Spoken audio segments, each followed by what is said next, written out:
And welcome to a little bit of time where we can spend a half an hour here and chat about the world of gardening, indoors and out, help you get to turn that Garden of Whedon into a Garden of Eden and get you growing good things once again. For those that are maybe joining for the first time, my name is Frank Vergini, aka Frankie Flowers, four-time best-selling garden author and a garden expert that's here to help, as well as the community that hops on here to help as well. If you're wondering, hey, where the heck has Frank been? It has been a busy week and actually a really great time of year that we've been doing. This week, took some time off, spent some time in my favorite place, which is Niagara on the Lake. Why is it? I just thought I'd tell you a little bit about Niagara on the Lake and why I love it. So what I'm going to tell you is why I was there and why I love it. But, I always like to do that through sharing a little bit of some pictures that are there. So let's take a look at, if I can pop on a window there, we'll go right here and we're going to go to share. And hopefully that'll help us out. So we can take a look here at this beautiful little album that we have of some wonderful pictures. So, of course, this is one of the greatest hotels. Well, a great hotel. We wouldn't say it's the greatest, but it's really great. Pillar and Post in Niagara on the Lake, right across from this beautiful hotel. You do have the gardens at Pillar and Post. So first off is as you go through the area of Niagara on the Lake, not only is it just an agricultural hub, of course, we know it for its wine. This weekend it had its Peach Festival, but some of the plantings that you can just tour and walk around and really enjoy. There's some gladiolas in bloom. You can see the background there where you have that nice green, almost bridge that's really designed after Monet. So the gardens at the Pillar and Post were designed with the gardens of Monet in mind. So this is free where you can go, you can walk through, you can just go in to enjoy. So you can go to Niagara on the Lake, you can go to a winery, you can go to a cidery. But what I really enjoy about Niagara on the Lake is when you walk the streets of Niagara on the Lake, it just seems that there really is a pride of ownership. It just seems that there's people there that love their properties, including business owners, but also even those that are living and reside there that have an affection for gardening, for plants, and just for what it can do to really animate and make a beautiful community look even that much more. Once again, this is just one of the little cottages when you're walking through, and you can see a lot of the architecture there is from the era of the 1800s. But I always love how you can even just put a few containers. So here you have, an ivy that can be a ground cover, great ground cover, but that could be fairly invasive and aggressive. But what you can do to put some pops in color there, you want to put a good edge around it so that you keep it in check. But what you can do to put a couple pops of color in there is you can do just some containers. So you can put containers inside the garden. A lot of people don't think of that. The reason, of course, that I was in Niagara on the Lake, Amanda, who worked and has been working with me and continues to work with me for over 8 years, got married to the man of her dreams, Scotty. It was just an absolutely beautiful wedding overall. That was just one that we all really enjoyed. And so many friends and family that were there. So it was just a great way. But that's the reason why I love Niagara on the Lake and why you should even get the chance. Oh, sorry about that. I got to drop this share and stop there. There we go. I'm back. Sorry about that. But that's another reason why I was there, to celebrate two wonderful individuals, but also just spending the time there, seeing the pride of ownership. Because what I'm seeing right now in many residential communities and many communities across the province of Ontario is I'm seeing a lot of properties where there is just no pride. There's no care. There's no plants. There's no landscaping. And sometimes where there is landscaping, all it is just an extra area of concrete to put an additional car. Well, what does that show a community? It doesn't show community spirit and or love. So that's what I love about Communities in Bloom, is to promote that as well. So we're going to go and do a question right now because somebody's got some problems with cucumbers. This is Judy Miller. I'm having cucumber problems. They are a yellow-green leaves with spots. So I've been picking them off. There are very few cucumbers, but piles of blossoms and lots of bees as they are near the flowers. I put Miracle-Gro worm castings, and the question is, I'm just going to shrink this so I can see. What am I doing wrong? I have never had barely any cucumbers. Thanks. So challenging year overall with many squash type plants because we have had a lot of humidity and a lot of moisture, a lot of rainfall. What that has done is that yellowing leaves and those spots that you're seeing on the leaves is most likely created a fungus or a disease. You may be getting lots of bloom, but as soon as they're trying to put on the cucumber and the leaves themselves are suffering, what that plant will do to survive is will drop its fruit, meaning that it will not form its fruit so as to survive. Picking off the leaves is really good so that we can encourage new leaves and new growth. What we want to do is wash our hands after picking those leaves off. Secondly, what we can be doing is removing some of the blooms so you don't have too many blooms, so we can focus on just a few flowers and a few fruit production.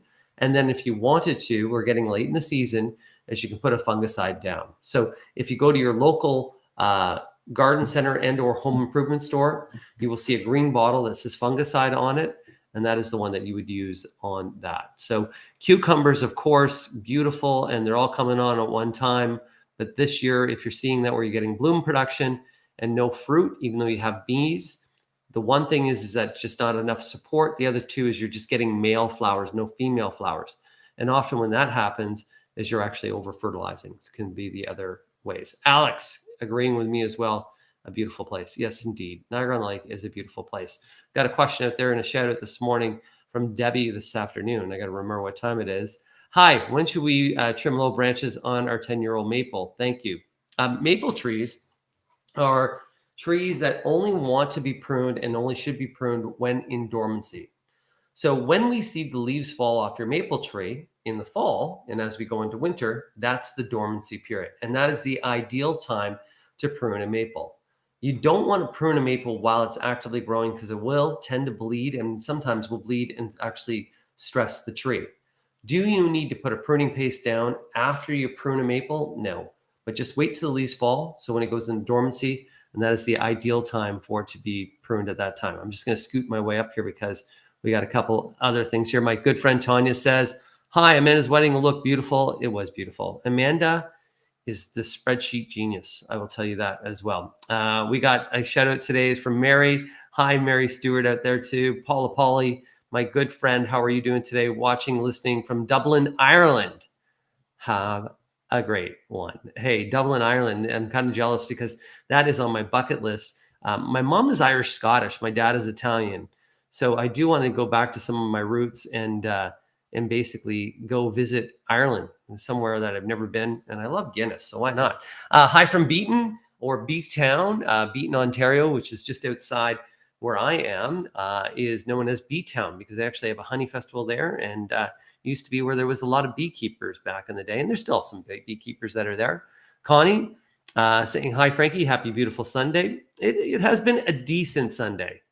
We got our good friend Susan up there in Muskoka. Hi, Susan, who's doing a lot of great things. Want to get back to weather. And Susan, by the way, she has her own garden business. She's starting to ramp that down because she's going to be at more farmers markets up in the Muskoka area as well. So weather this year, have you noticed when you're actually cruising about, driving around, how green everything is? Everything is exceptionally green. Have you noticed how little you had to water your garden this year? We have been getting an exceptional amount of rainfall, and a lot of that rainfall has been torrential rain, meaning that we get a lot of rain all at one time. But the frequency of rain has been quite dramatic. So you should have a green lawn. You should. Your plants should be looking quite healthy. Some of the challenges you may have this year are things like powdery mildew, diseases. Actually, I'll show you something here. One of the questions that I got just recently on the maple tree. So we'll just share this as well. What I got was from one of the viewers that sent me an email into frankie@frankieflowers.com, sent me a picture of their Crimson King maple, which is the purple leaf maple, the one that will be red or purple throughout the summer season, has these white spots on it. Those white spots are indeed really a result of the weather that we've had this year. So all that wet weather has resulted in a lot more fungal and or disease problems. So this is powdery mildew. How do you treat powdery mildew on a maple? You really don't. You just let it be. It's not going to harm and or kill the tree. What we're going to do in the fall is we're going to rake up all those leaves and discard them. We're not going to put them in the composter. We're going to put them to the curb so that they can go and not really be infecting any of the other plants that we have in the area. What we really want to do is get all the leaves so there's no spores that stay there, so that next spring it starts off clean. And if we can, in early spring, we would put a dormant spray kit on this to minimize and to reduce the chance of having that occur again. So this year is a year unlike every year. And that's the whole thing about gardening. Gardening is a journey. So the best laid plans will always be changed. And just to tell you that gardening, one year you can have the best tomatoes ever. The next year you just found that those tomatoes are just not producing.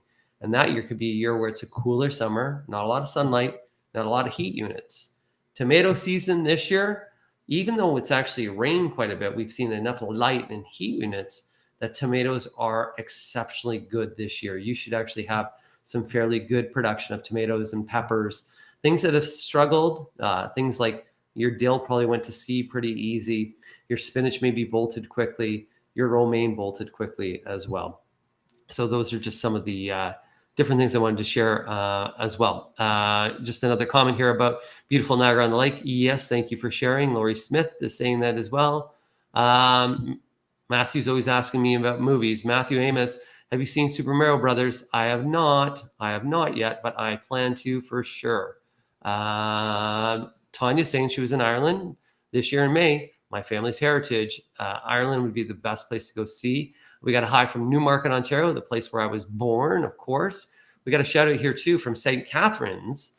Hi from St. Catharines. For some reason, one of my figs, a white variety of fig, isn't producing fruit. My figs are full grown and in the ground. What is needed? So sometimes with figs, if you're getting lots of foliage and lots of leaf production, but very little fruit, what I would be doing is in this fall is be giving it a really hard pruning. I'd almost give it a really severe pruning to shock it back. My next question that I would have to you is in any way, what fertilizer you're using. And if you're not using fertilizer, if they're planted by many evergreens, then we could even have a lot of acidity in the soil, and that acidity in the soil could be causing all that foliage. So what's key is for you to send me a picture of where they're planted. So a nice tight shot of the leaves, and then a wide shot of where they're planted. 2 pictures to Frankie with an IE, at frankieflowers.com. So Judy, I put milk powder and water spray on today to see if it helps. Does that help, or baking soda and water? Thanks. So we're talking about fungus and or disease.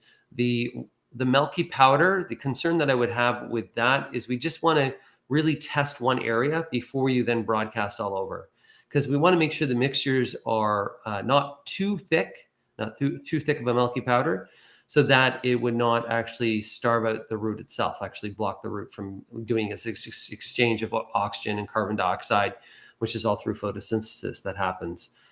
Does it help? It will help. Either or. Baking soda is one that I lean to more than the milk powder, and it is antifungal, so it will help out to reduce some of that powdery mildew and or even some of the black spot that you can have on some plants that are out there. We have another question. Diane, the sun has finally come up in Wasaga. Enjoy your program. Thank you. Wasaga Beach, of course, just a really beautiful area of Ontario on the shorelines of Georgian Bay. Lots of sandy soil there, but lots of great gardeners there. The Horticultural Society is quite good. We got another question and or comment from Julie Green. Something is killing my butterfly weed, one stem at a time. What will it be? So there's many things that could be doing it. If it's stripping, then generally, and it looks like it's just tearing and really stripping the leaves, often that could be a beetle. So I would just say to you, early morning, go to inspect the butterfly weed. Even at night, go out there at night to inspect them. Really often, they usually get not a lot really actually harm them in many ways. So what I would assume that it is a beetle. I don't think it would be a slug that would be causing any damage like that. Sometimes, though, it could even be if something's doing in stripping and really almost chewing away at it. Is a deer? I don't know where you live. So those are some of the recommendations that I would have. So with beetles, of course, Beetle Be Gone is a wonderful product that you can use that's not harmful. That's really a targeted one that will target and take care of things like any hard-shelled beetles that are out there. Slug baits are really effective too if it's slugs. For deer, you could use something that's called Animal Be Gone, which you can spray on, that leaves a residual taste on them so that they won't come back and eat them away. Mary Stewart. Hi, Mary Stewart. Small world. Talking to my next door neighbor about the talk at Lake of Bays and found out she went to school with your mom, Alice. Small world. My mom went to school in Newmarket, and it was wonderful to be up at Lake of Bays Garden Center, which was just over a week ago. Nice little garden center up there. Just let you know my schedule this week. I will be in at Breakfast Television Monday and Tuesday. Tuesday morning, I'll be live up in Gravenhurst at some of the Muskoka boats. And then I'm not going to be there Wednesday, Thursday, Friday, because my son is training for his freestyle skiing in Quebec. So I'm going to go to Quebec with him and make sure that he is doing good. So we got our good friend Suzanne, forgive me. I planted a cherry tree last fall. It did well until we got hit by the drought earlier this summer. The leaves all drop. I haven't taken it out yet because I wanted to ask you if you think it will come back next year. I guess I'm heading back to the garden gallery. So what I would do is right now is go scrape some of the bark and see if there's any life. Even go to the branches themselves on that cherry tree and go to see if there's any flex. If they just snap, then it's dead. If you want to try to stimulate it to even push some foliage right now, I would give it all a fairly good cutting of about a third, a pruning back by about a third to kind of stimulate it back in. If no growth happens and it's not had any leaves for the month of July and August, it's going to be done because it needs those leaves to support growth for even to overwinter, but even for next year. Without leaves, you don't get photosynthesis. And without photosynthesis, you don't get any energy production, like food production.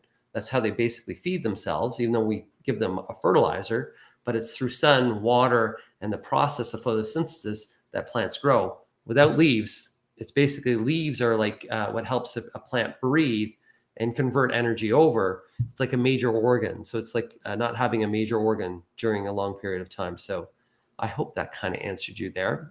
Vera, yo, sunflower season. Yeah, it's there. Sunflower season's here. Dylan from Port Hope. Yo, yo, yo. Hope you're doing well out there. We got Sharon from Mississauga today. Seeing monarch butterflies in my yard today. I've been seeing lots more monarch butterflies. Of course, the monarch butterfly is something that we really enjoy and see. And it was on the endangered species list. And I think it still is on that list. But when the milkweed is essential to the monarch butterflies, and more people are doing it. Jen talking about Bobo. If you want to know what Bobo is, it's a nice variety of hydrangea. Good morning. My Bobo hydrangea that we planted this year have all flopped over due to these heavy rains in Ottawa. I don't want to trim them now as I will lose all those beautiful blooms. I'm thinking that you will tell me to trim by a third. No. What you can do, even though they're flopped over, is we can either, you could go see if there is any peony rings available or even a tomato cage. So a tomato cage, what you could do is then shove it down. You could actually cut the cage so it's a little bit of a shorter cage. And you're just going to shove it, like pick up all those blooms of the Bobos up. You're going to shove the cage in, and then that'll support those blooms for you. And you can enjoy them. There's no problem. But then as soon as we get into some frost and just before the snow flies, I would prune those guys off for sure. It's a beautiful variety, dwarf variety of hydrangeas. So many different varieties of hydrangeas. I'm going to do a little hydrangea talk one time. Is it good to put baking soda between the patio stones and interlocking? It's not really going to do much. The baking soda, you're hoping probably to make sure that maybe if you had a moss problem or something like that, that would help a bit. But the baking soda, I don't think it's going to really be a benefit at all. It'd just be a waste of baking soda. If you have weeds in between your patio stones, I love my weed torch. It's the best thing ever.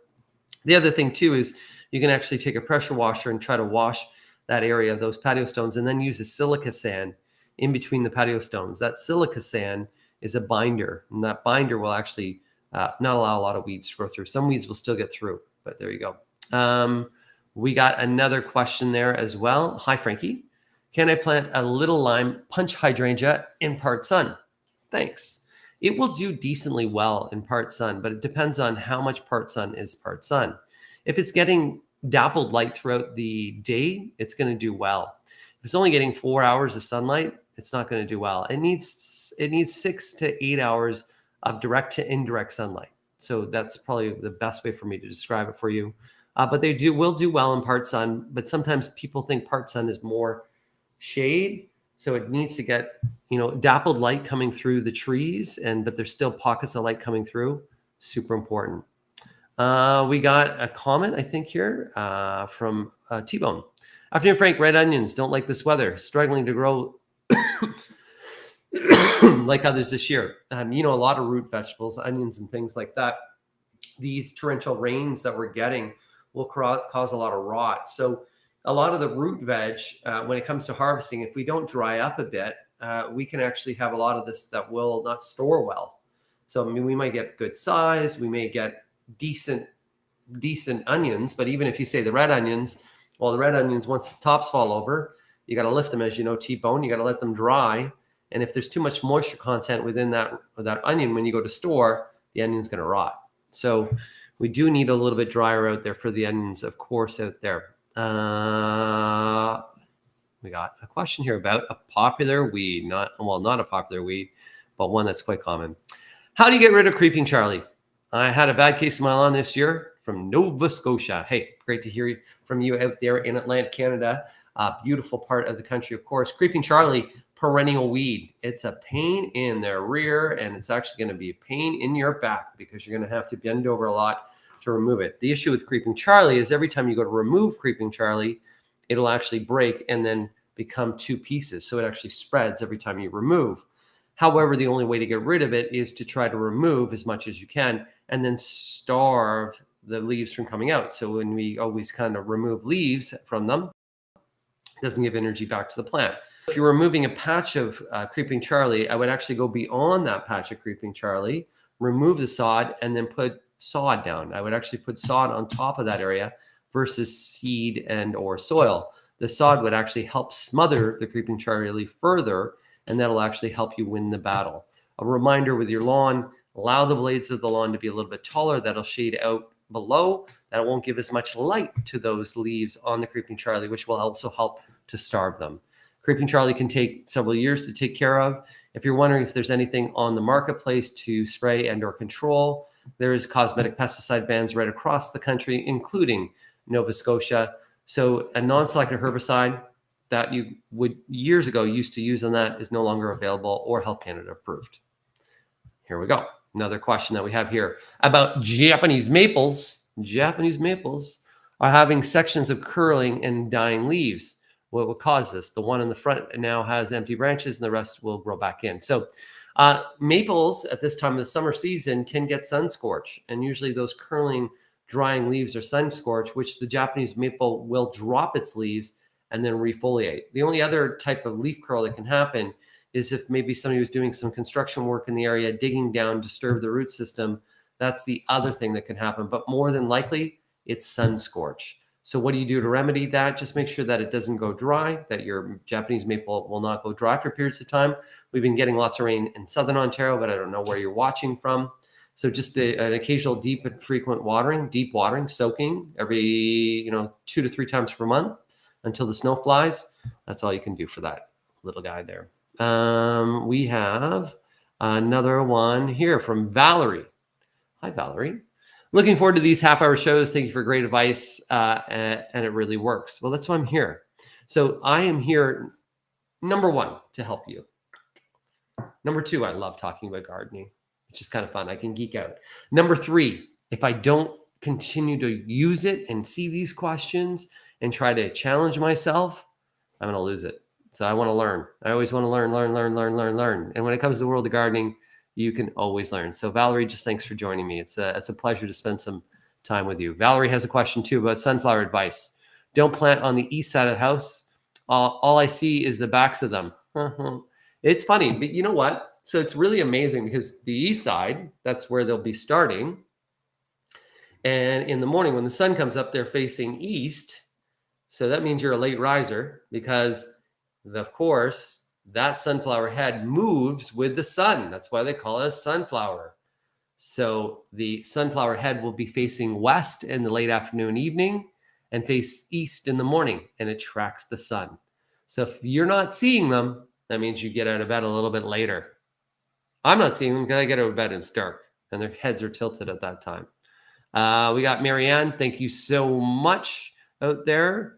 Tanya talking about her tomatoes, made some tomato sauce today. Some of my tomatoes have around black rot on the bottom.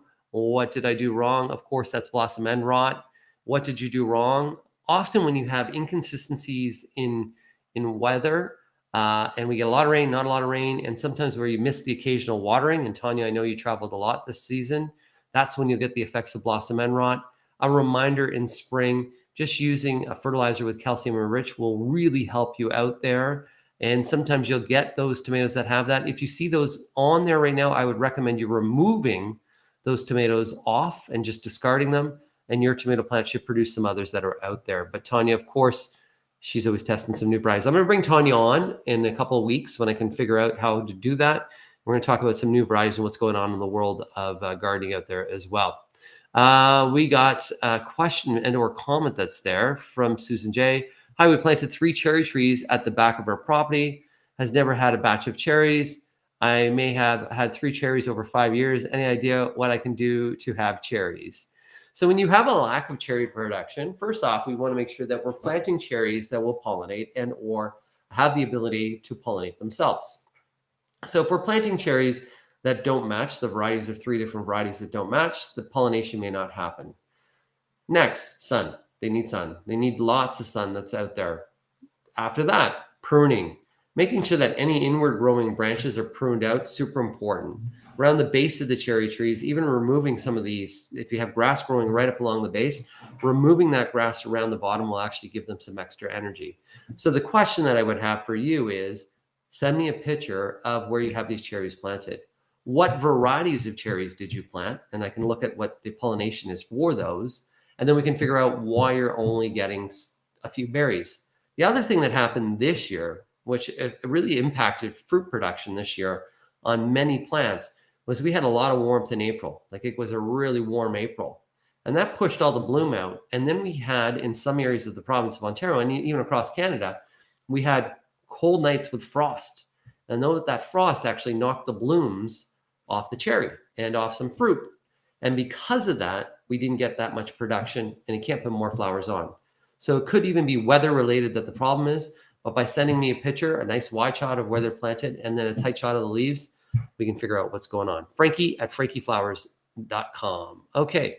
Question. Are you able to propagate perennial geraniums by taking cuttings? I have a rooting hormone. So Cranesville, which is the perennial geraniums, easy. Yeah, you can do it by rooting a cutting, but even easier still is that thing's such a crawler that's going, is just doing division. So one of the best ways to propagate those is through dividing. However, if you're like, I like that perennial geranium that I see over there, and I just want to get a little bit of that and take it home, you can root that way. You're going to put it into the rooting hormone.